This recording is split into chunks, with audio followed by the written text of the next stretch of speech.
खबरें चलेंगी लगातार मगर तेज से सर इशू पर नजर मगर दूसरे जाविये से। मैं हूं मरियम खान और आप देख रहे हैं पाकिस्तान नामा।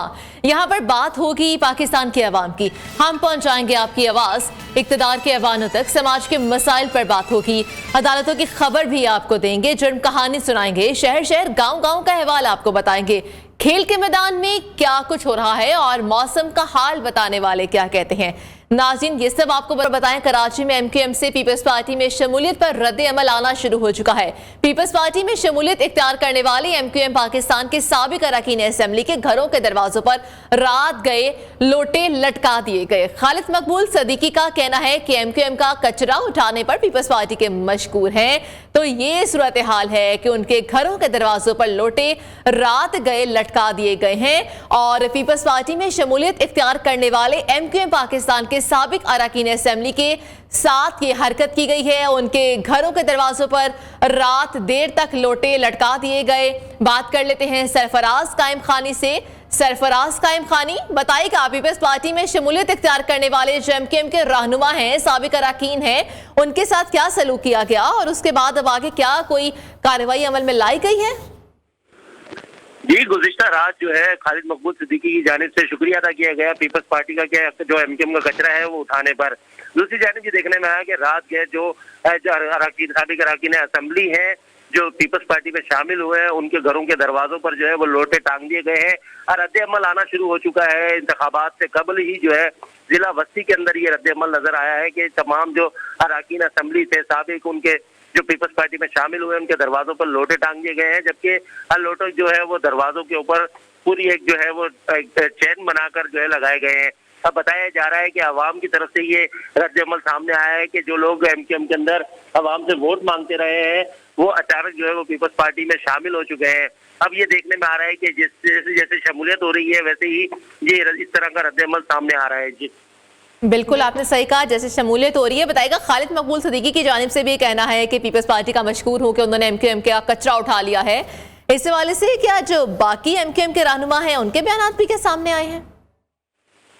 ये देखें, बाकी रहनुमाओं के बयान कोई भी सामने नहीं आए हैं। गुज़िश्ता रात जो जनरल वर्कर इजलास था उसमें जो है जो कन्वीनर एमक्यूएम पाकिस्तान खालिद मकबूल सिद्दीकी है उनकी जानिब से शुक्रिया जरूर अदा किया गया था पीपल्स पार्टी का कि एमक्यूएम का कचरा उठा लिया उन्होंने, और मजीद अगर वो कचरा उठाना चाहते हैं तो पीपल्स पार्टी का जो है वो मजीद शुक्रिया अदा करेंगे। इसी तरह से बताया गया है कि जो लोग जिन लोगों को एमक्यूएम पसंद नहीं है वो घर बैठे, लेकिन जो सिंध के अंदर मौजूदा सूरत हाल है उसके बाद भी अगर एमक्यूएम पसंद नहीं है वो घर पर बैठे, ये कहा गया है। बहुत शुक्रिया सरफराज कायम खानी अपडेट करने के लिए। सखर के सहाफ़ी जान मोहम्मद महर के कातिलों की गिरफ्तारी के लिए कराची में सहाफ़ियों का एहतजाजी मार्च जारी है। मार्च के शुरुका का कराची प्रेस क्लब से वज़ीर आला हाउस की जानिब रवा दवा है, जहां पर धरना दिया जाएगा। और आपको बताते चले इस हवाले से तफसीलात हम जानते हैं। हमाद यूसुफ हमारे साथ हैं, उनसे बात करेंगे। हमाद यूसुफ, सहाफ़ियों की जानिब से एहतजाजी मुजाहिरा किया गया है, एहतजाजी मार्च है ये, जरा इस मार्च का अहवाल बताइएगा।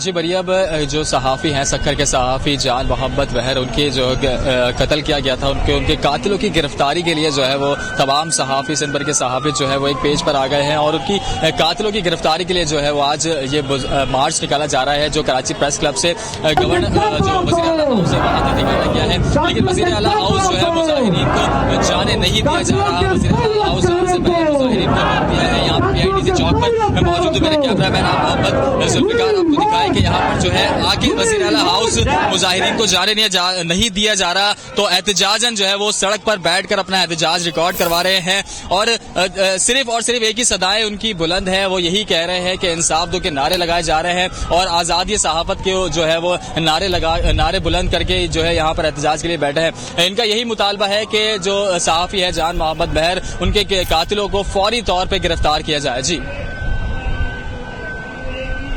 अच्छा, ठीक है, ये बताइएगा कि वहाँ पर सहाफ़ी बरादरी काफ़ी बड़ी तादाद में मौजूद है, तो कौन कौन से सीनियर सहाफ़ी हैं जो वहाँ पर मौजूद हैं, बताइएगा, और कब तक ये मार्च जारी रहेगा? जी मरियम, यहाँ पर तमाम जो है निजी और जो है सरकारी पीटीवी के जो है तमाम जो सहाफ़ी सीनियर सहाफ़ी मौजूद है, तमाम के तमाम यहाँ पे सहाफ़ी मौजूद है, एहतजाज में शरीक है।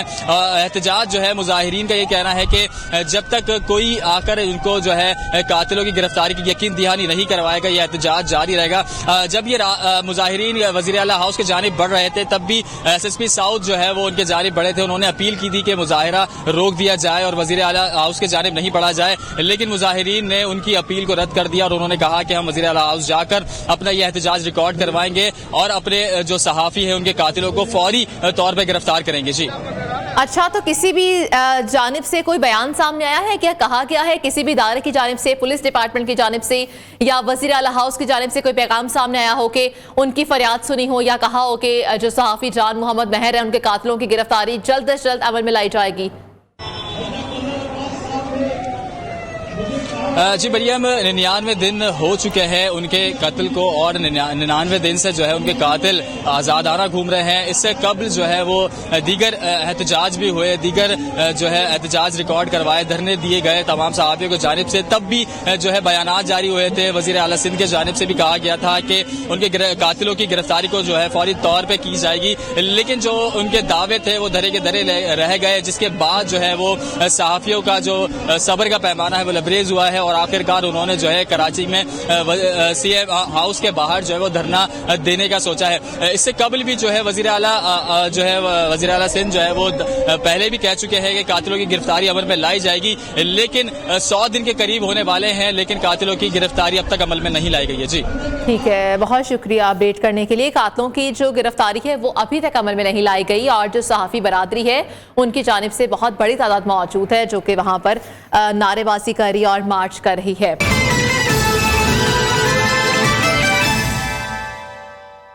पाकिस्तान नामा में आपको खुशामदीद। चीफ जस्टिस कासिफ आसिसा की सदारत में सुप्रीम जुडिशल काउंसिल का इजलास हो रहा है। ज़राए का कहना है कि जस्टिस सरदार तारिक मसूद के खिलाफ शिकायत मुत्तफिका तौर पर खारिज कर दी गई हैं। तो सूरत हाल ये है कि इस वक्त इजलास जारी है और इजलास के अहवाल हम जानते हैं सईद बलोच से। जी सईद बलोच, बताइएगा, मुत्तफिका तौर पर जो दरख्वास्तें थी या शिकायत थी उनको खारिज कर दिया गया है, क्या तफसीलात है?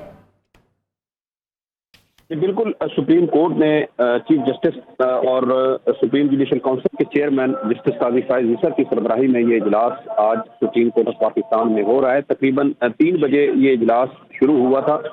2 मरलों पर ये इजलास मुश्तमिल है। पहले मरले में सुप्रीम जुडिशल काउंसिल की जानिब से जस्टिस सरदार तारिक मसूद के खिलाफ शिकायत कुनंदा आमना मलिक की जानिब से जो शिकायत सुप्रीम जुडिशल काउंसिल को भिजवाई गई थी उस पर कार्रवाई की और कार्रवाई के दौरान शिकायत कुनंदा आमना मलिक की जानिब से जो शवाहिद जुडिशल काउंसिल में पेश किए गए उनका जायजा लेने के बाद सुप्रीम जुडिशल काउंसिल ने जस्टिस सरदार तारिक मसूद के खिलाफ शिकायत मुत्तफिका तौर पर खारिज कर दी है।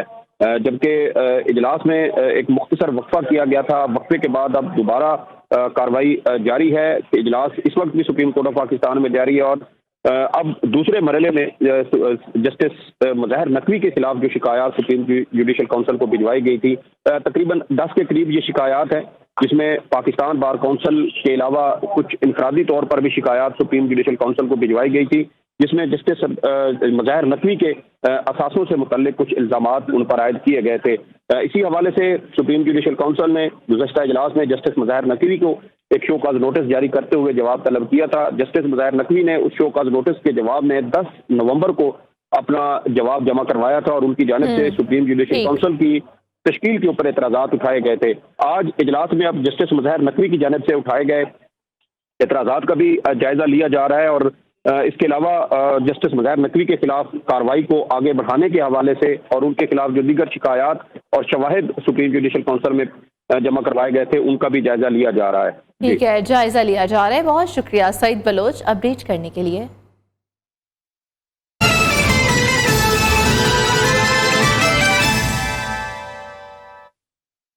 तो गुर्बत, महंगाई और बेरोजगारी खुदकुशी पर मजबूर करने लगी है। अदम बर्दाश्त के सबब या फिर वालिदैन की डांट डपट खुदकुशी का सबब बनने लगी।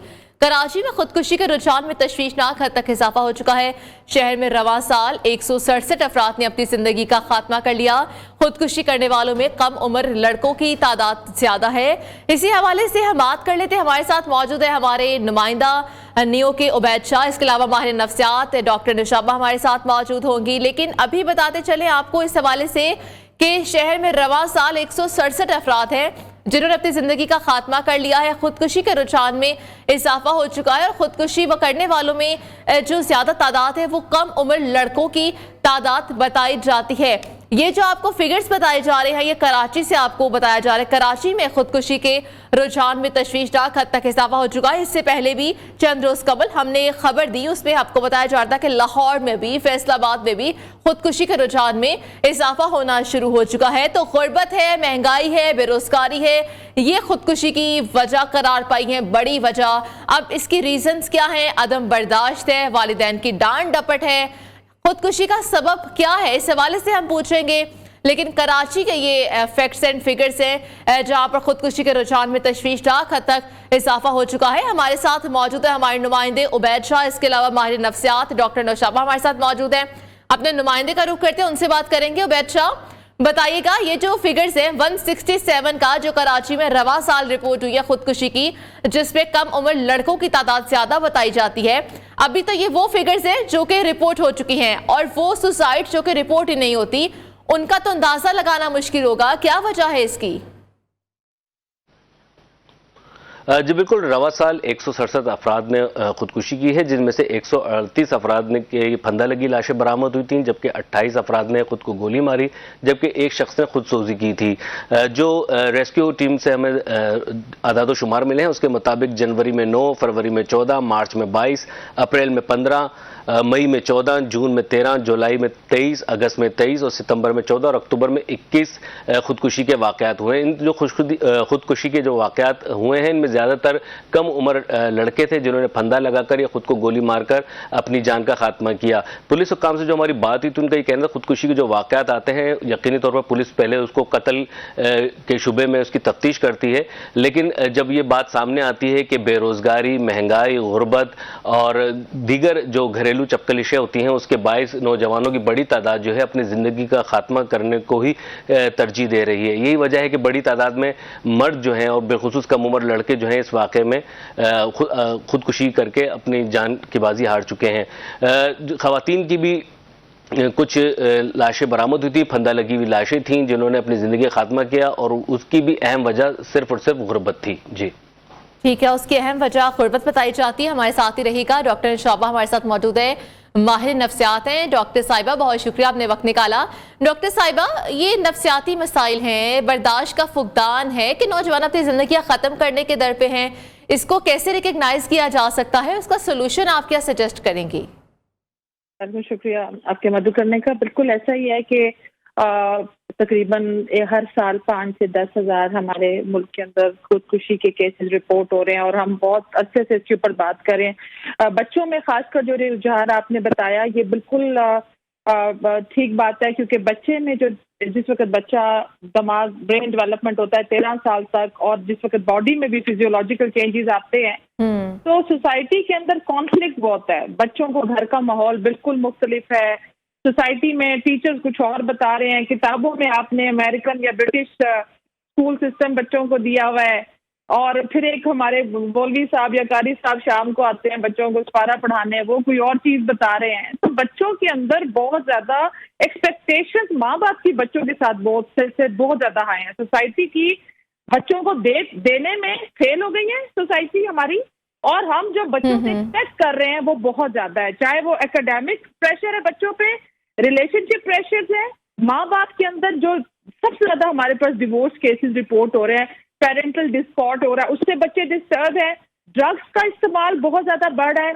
बुलिंग के केसेस। अब जो साइबर बुलिंग के ऊपर बात नहीं हो रही, आपके अगर एक बच्चे का देखे ना कि मुकाबला कैसा है, उसके इंस्टा पे कितने फॉलोअर्स हैं, उसके अगर व्यूअरशिप कितनी, बच्चों की एक अजीब आर्टिफिशियल दौड़ में बच्चों को भी हमने डाल दिया। पेरेंट्स का वक्त बच्चों को उस तरह नहीं मिल रहा, अंडरलाइंग डिप्रेशन और एंजाइटी इश्यूज हमें अंदाजा ही नहीं हो रहा होता कि बच्चा उस कॉन्फ्लिक्ट को, वो स्ट्रेस कॉन्फ्लिक्ट जो स्ट्रेस में बदलता है, स्ट्रेस एंजाइटी में, एंजाइटी डिप्रेशन में।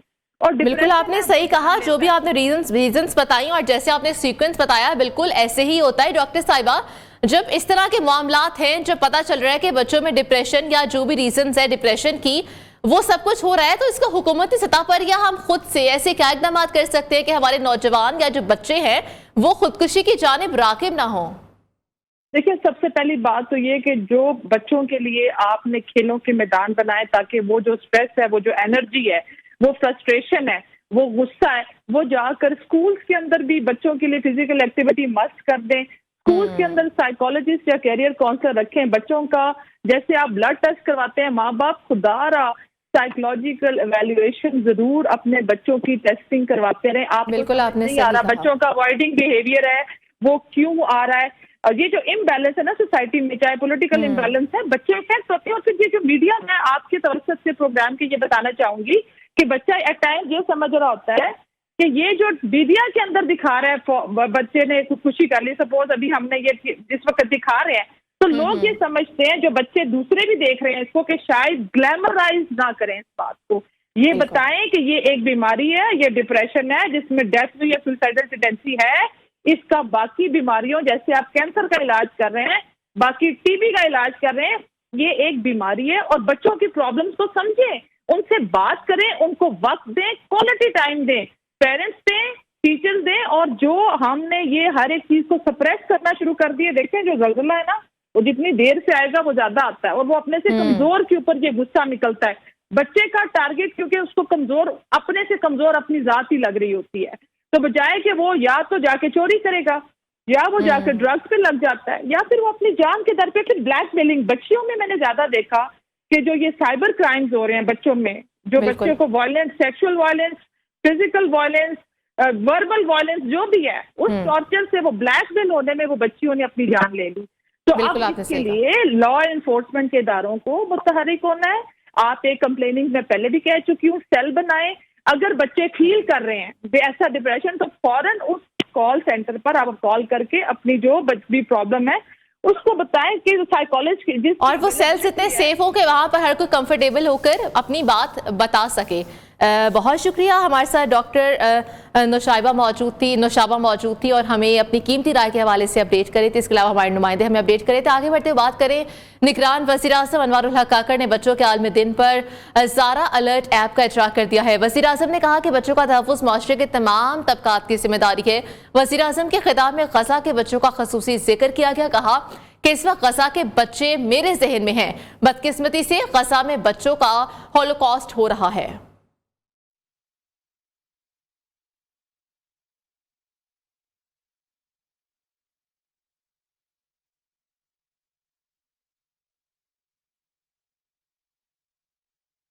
आपको बताते चलें कि निगरान वज़ीर-ए-आज़म अनवारुल हक काकड़ की जानिब से गज़ा के बच्चों को स्पेसिफिकली डिस्कस किया गया और कहा गया कि ये बच्चे मेरे जहन में हैं और बदकिस्मती से ये बच्चों का जो इनको मारा जा रहा है, ये बच्चों का हॉलोकॉस्ट हो रहा है। जहां पर बच्चों की बात हुई, वहां पर पाकिस्तान समेत दुनिया भर में आज बच्चों का आलमी दिन मनाया जा रहा है। पाकिस्तानी बच्चों का कहना है कि सेहत, खुराक, तालीम समेत दीगर बुनियादी सहूलियात की फराहमी हुकूमत की अव्वलीन तरजीह। इस हवाले से आवाम से बात करते हैं।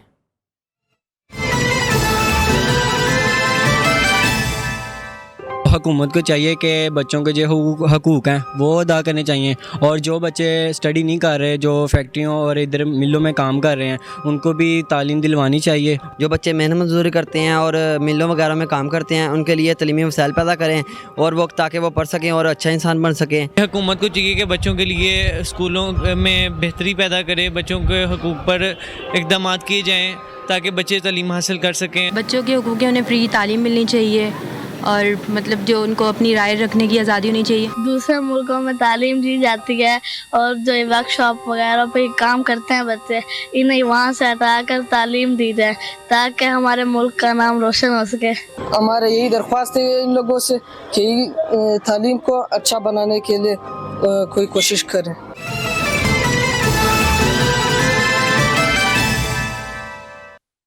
आवाम से बात आपने देखी, यहाँ पर एक ब्रेक शामिल करते हैं।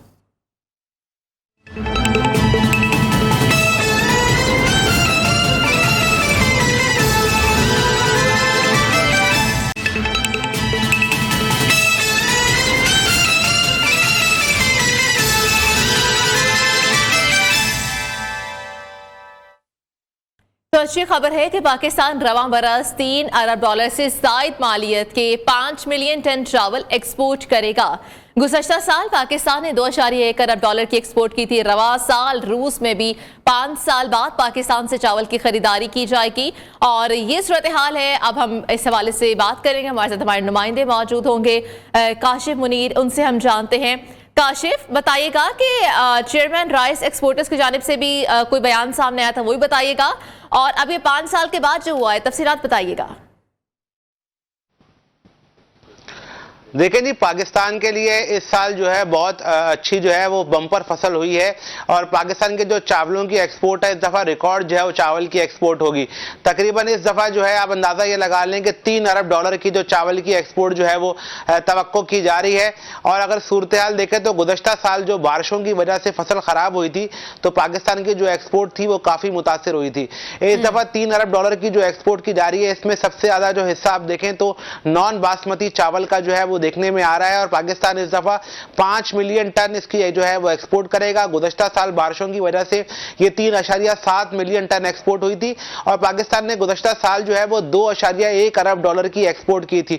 तो एक बहुत बड़ा जो है वो जंप देखने में मिल रहा है कि पाकिस्तान की जो चावल की एक्सपोर्ट है उसमें एक बहुत बड़ा इजाफा देखने को आया। और सबसे बड़ी वजह जो देखने में आ रही है कि भारत ने अपना जो नॉन बासमती व्हाइट चावल है उस पर एक्सपोर्ट पर पाबंदी लगाई हुई है, जिसकी वजह से पाकिस्तानी चावल की जो डिमांड है उसमें बहुत ज्यादा इजाफा देखने में आया है। साथ ही इसके रेट में भी पाकिस्तानी एक्सपोर्टर को काफी जो है वो अच्छा रेट मिला है। जब भारत ने अपने रेट पर पाबंदी, अपने एक्सपोर्ट पर पाबंदी लगाई थी तो उस वक्त रेट $450 था और पाबंदी के फौरन बाद जो है ये $500 चला गया। थाईलैंड और वियतनाम ने जब अपने रेट बढ़ाए तो $600 तक चले गए और पाकिस्तानी एक्सपोर्टर भी जो है वो अब $600 तक जो है वो अपने नॉन बासमती चावल का जो है वो एक्सपोर्ट कर रहा है। और ये जो एक्सपोर्टर्स है, राइस एक्सपोर्टर एसोसिएशन, उनका कहना यह है कि जो पाकिस्तानी चावल की जो वैसे भी डिमांड ज्यादा है, पाकिस्तानी रेट भी ज्यादा मिलते हैं। इस साल अच्छी खबर यह भी है कि रूस की जानिब से भी पाकिस्तानी जो चावलों की खरीदारी जो है वो शुरू कर दी गई है। तकरीबन 27 कंपनीज ऐसी हैं जिन्होंने पाकिस्तान की जो ये राइस एक्सपोर्टर्स की जो मिले हैं उनका दौरा किया है और यहां पर जो है वो चावलों की जो है रूस पर भी एक्सपोर्ट हो जाएगी। पाकिस्तानी जो नॉन बासमती चावल है इसकी दुनिया में काफी डिमांड देखने में आ रही है। इसके अलावा जो हाइब्रिड बीज के हवाले से मेरी बात हुई है राइस एक्सपोर्टर के जो चेयरमैन, उनका कहना यह है कि जो पाकिस्तान में रिसर्च सेंटर बने में असल बुनियादी काम उनका है कि जो भी हाइब्रिड बीचेज है उन पर काम किया जाए और उन जगहों पर हाइब्रिड बीज हैं, जो सीड्स हैं, उन पर काम जारी है। काशिफ मुनीर हमारे साथ ही आप मौजूद रहेगा। हमारे साथ मौजूद है chairman rice exporters association of Pakistan चेला राम केलवानी हमारे साथ मौजूद है। चेला राम साहब, बहुत शुक्रिया आपने वक्त निकाला। चेला राम केलवानी साहब, आलमी मंडी में पाकिस्तानी चावल की मांग तो बड़ी है लेकिन क्या रेट में भी कोई फर्क आएगा? रेट में तो देखें बिल्कुल फर्क आएगा ड्यू टू के इंडिया के जो लॉन्ग ग्रेन व्हाइट राइस है उन लोगों ने पाबंदी लगाई हुई है। इसी वजह से दुनिया भर में पाकिस्तानी राइस की डिमांड भी है और पाकिस्तानी राइस अच्छे रेटों पे हम सेल भी कर रहे हैं। जहाँ तक क्रॉप की बात है कि इस पर तमाम मालिक का बहुत बड़ा एहसान है कि क्रॉप बहुत बम्पर क्रॉप हमारे पास हुआ है। लास्ट ईयर जो क्रॉप था 40% हमारा फ्लड की वजह से खराब हो गया था। इस मरतबा क्रॉप बहुत है और 5 मिलियन जो हमारी एक्सपोर्ट है वो टारगेट अचीव करेंगे और $3 बिलियन की जो हमारी एक्सपोर्ट लास्ट ईयर जो हमारी हुई थी $2.1 बिलियन की थी। इस मरतबा हमारा टारगेट $3 बिलियन का है। अल्लाह ने चाहा वो पूरा करेंगे। ड्यू टू के क्रॉप बड़ा अच्छा है और इंटरनेशनल मार्केट में पाकिस्तानी राइस की डिमांड भी है और इस मरतबा जो डिमांड बड़ी हमारे को आई है वो इंडोनेशिया से आई है। इंडोनेशिया से आई है, मलेशिया से हमारे पास डिमांड है, फिलिपाइन से डिमांड है। ये मार्केट ऐसी है जो पाकिस्तानी राइस को पसंद भी करती है टेस्ट वाइज, क्वालिटी वाइज। और इस मरतबा तो 5 साल के बाद रूस ने भी पाकिस्तान से चावल खरीदने का फैसला किया है। जी बिल्कुल, रूस ने हमसे मुआहदा भी किया है। उनकी टीम यहाँ पर इन्फेक्शन भी करके गई है, हमारी मिलें भी विजिट करके गए हैं। उन लोगों ने हमारी 27 मिलें जो है वो रजिस्टर भी कर दी हैं। अच्छा। उनके क्वारंटाइन के मुताबिक वो लोग यहाँ पर आए थे और डीपीपी से जो हमारा डिपार्टमेंट ऑफ प्लांट प्रोटेक्शन उनसे मीटिंग हुई और हमारे से मीटिंग हुई। तो इस वक्त आई होप के रूस भी हमसे राइस बाइंग करेगा।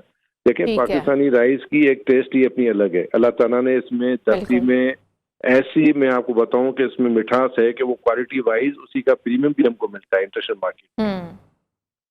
ठीक है सर, बहुत शुक्रिया हमारे साथ मौजूद थे राइस एसोसिएशंस के किला राम साहब, बहुत शुक्रिया, आपने कीमती वक्त निकाला और इसके अलावा हमारे नुमाइंदे भी हमें अपडेट करे थे। आगे बढ़ते बात करें सर्दियों में गैस बहरान से निपटने के लिए LNG खरीदारी का फैसला। फौरी तौर पर स्पोर्ट LNG कार्गो की खरीदारी की जाएगी, जबकि ज़राए के मुताबिक जनवरी के लिए LNG कार्गो की खरीदारी के लिए टेंडर जारी कर दिया गया है। LNG कार्गो फराहमी से मुतालिक 24 नवंबर तक बोलियां तलब कर ली गई हैं। LNG कार्गो 8 से 9 जनवरी तक डिलीवरी देनी होगी और ये सूरत हाल है आपको जिससे अपडेट करें हम कि सर्दियों में गैस बहरान से निपटने के लिए LNG खरीदारी का फैसला किया गया है ताकि आवाम को रिलीफ दिया जा सके। तो फौरी तौर पर स्पॉट LNG कार्गो की खरीदारी की जाएगी और ज़राए के मुताबिक ये भी बताना है कि जनवरी के लिए LNG कार्गो की खरीदारी के लिए टेंडर्स जो हैं वो भी जारी कर दिए गए हैं।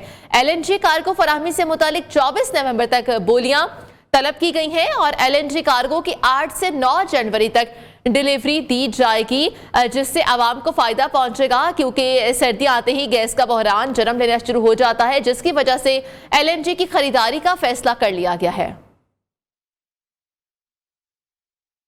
तो सिंध के जिला सजावल में तेल और गैस का जखीरा दरियाफ्त हुआ है। जखीरा PPL और माड़ी पेट्रोलियम के मुश्तरका कुएं से मिला है। कुएं से यौमिया अगर बात की जाए तो यौमिया 13.69 million standard cubic foot gas और यौमिया 236 बैरल खाम तेल हासिल होगा।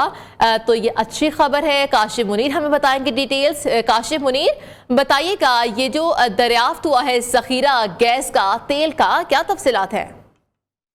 मुल्क की मीशत के लिए अच्छी खबर है कि पाकिस्तान पेट्रोलियम लिमिटेड को सुबह सिंध में जो जिला सजावल है यहाँ पर गैस की नई दरियाफ्त मिली है। PPL को सिंध में शारा बंदर ब्लॉक में जिला सजावल में गैस की दरियाफ्त हुई है। स्टॉक एक्सचेंज को खत लिखकर आगाह किया गया है। जो इब्तदाई सर्वे है उसके मुताबिक कुएं से 13.69 मिलियन मुकफ फीट गैस है और 236 बैरल खाम तेल के जखायर मिले हैं।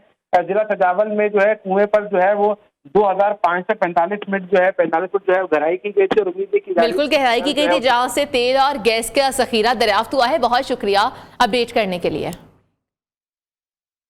यहां पर एक ब्रेक शामिल करते हैं।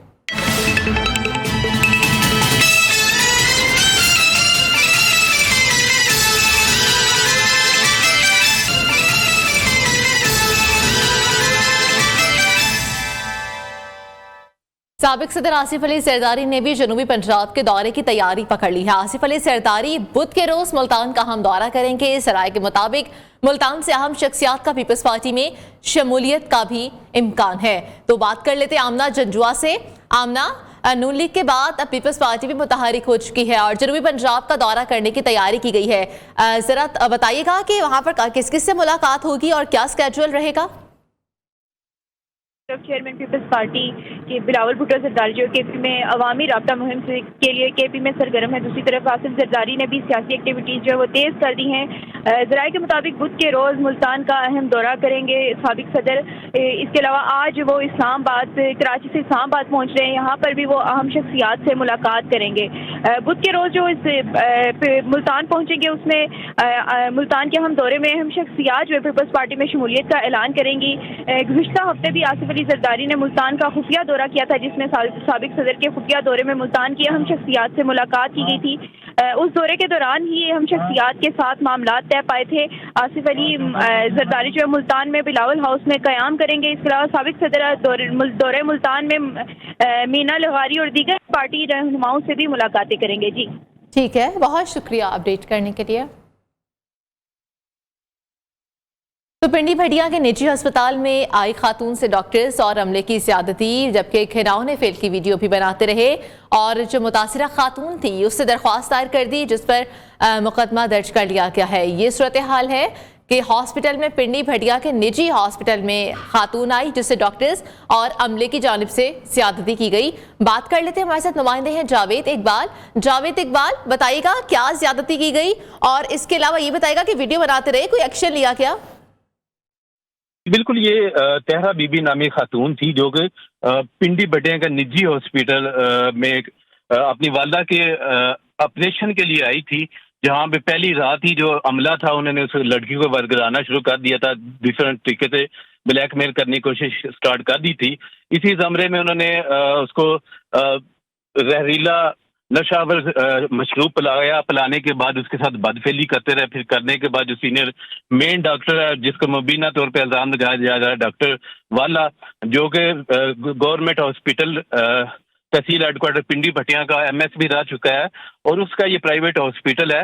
तो जहां पे उसके ऊपर भी इल्जाम है, 3 से खातून ने लगाया, 2 से 3 बार उसने भी साथ ज्यादती की है, स्टाफ ने भी करते रहे और इस बाबत वीडियो भी बनाते रहे। स्पेशली ये कहा गया कि अगर आपने ये हमारी कंप्लेन या शोर शराबा कहीं किया गया तो हम आपकी ये वीडियो सोशल मीडिया पे बिल्कुल चोरी ऊपर से सीना जोरी, डॉक्टर्स की जानिब से, अमले की जानिब से खातून से ज्यादती की गई, उसके बाद वीडियोस बनाते रहे, उसके बाद धमकाते रहे। बहुत शुक्रिया जावेद इकबाल अपडेट करने के लिए। यहाँ पर एक ब्रेक शामिल करते हैं।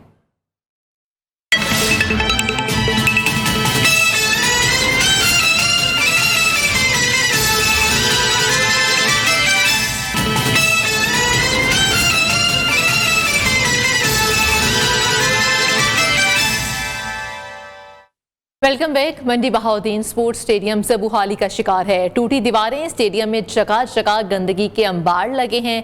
मज़ीद तफसीलात जानते हैं, वहां पर मौजूद है हमारे नुमाइंदे मोहम्मद ज़हीर खान। मोहम्मद ज़हीर खान, बताइएगा स्टेडियम की क्या सूरत हाल आप वहां पर देख रहे हैं? बिल्कुल, इस वक्त मैं मंडी बहाउद्दीन के स्पोर्ट्स स्टेडियम में मौजूद हूँ, जो यहाँ खिलाड़ियों के वाहिद स्टेडियम है। इसकी हालत राज इंतहाई नागुफ्ता बह हो चुकी है। जगह जगह की दीवारें टूटी हुई हैं और गंदगी के अंबार लगे हुए हैं। इस स्टेडियम में ना तो खिलाड़ियों के बैठने के लिए कोई जगह है और ना पीने के पानी का कोई इंतजाम है। अगर बारिश हो जाए तो बारिशी पानी इस स्टेडियम में दाखिल होकर खिलाड़ियों की सरगर्मियां मुनक़ता कर देता है। हमारे पास ये तकरीबन मंडी में एक ही स्टेडियम है, तो इसमें काफ़ी ज़्यादा मसाइल हैं। इसमें पानी जो है उसका कोई इंतज़ाम नहीं है ना, और जो उसके अलावा यहाँ पे बहुत ज़्यादा गंदगी वगैरह होती है, उसका भी कोई भी मतलब इंतजामात वगैरह नहीं किए गए। और दीवारें जो हैं वो टूटी फूटी हैं। खिलाड़ी आते हैं दूर दराज से मैचेस वगैरह के लिए आते हैं, उनके लिए मतलब कोई ऐसा वैसा बैठने का इंतजाम नहीं है। इस स्टेडियम पर महकमा स्पोर्ट्स वाले तवज्जो दें। मोहम्मद ज़हीर खान, बहुत शुक्रिया, आपने तफसीलात से हमें अपडेट किया। पाकिस्तान नामा से आज के लिए इजाज़त दीजिए। अल्लाह हाफ़िज़।